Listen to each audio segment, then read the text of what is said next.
Oturun.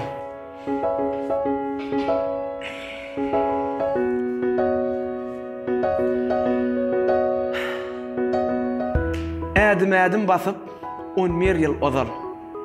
Bosogağından ätlen mektep yıllarım. Senli geçen güller nähili gözel.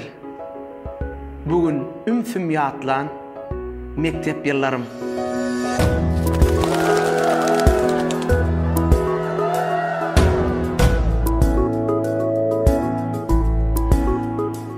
Karaca koğuşumun bağjagyndan tonsunda derläp, kışında doňup, ýaltanan günlerim gitmänjik oňup, süýje düýşümde gatnan mektep ýyllarym.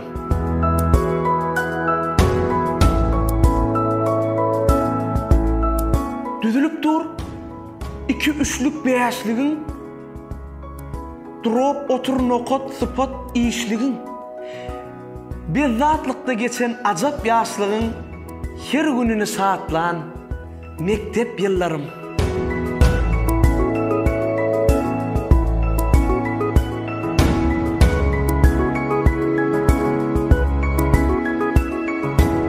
Stüdyoda olanlar Aldın Şekiyev.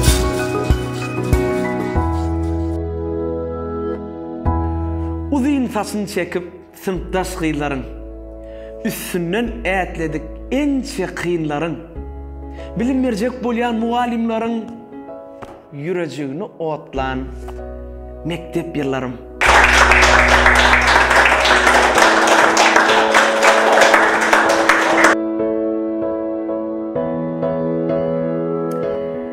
Ruçkadan ok atıp, telefon oynap, muallim ýok güni bigenip ýaýnap,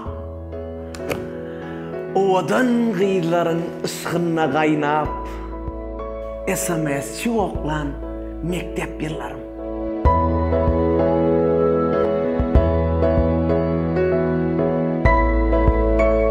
Ýaşlyk edip käte kelle göçde de, güller şatlyk gustosyny seçse de, men bilmedim 11 ýyl nenen geçse de, iýen duzum haklan mektep ýyllarym.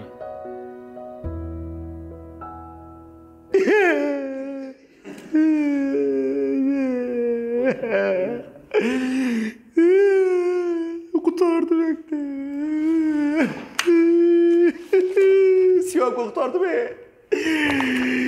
Bekleme kurtardı, siyah o kadar kurtardı.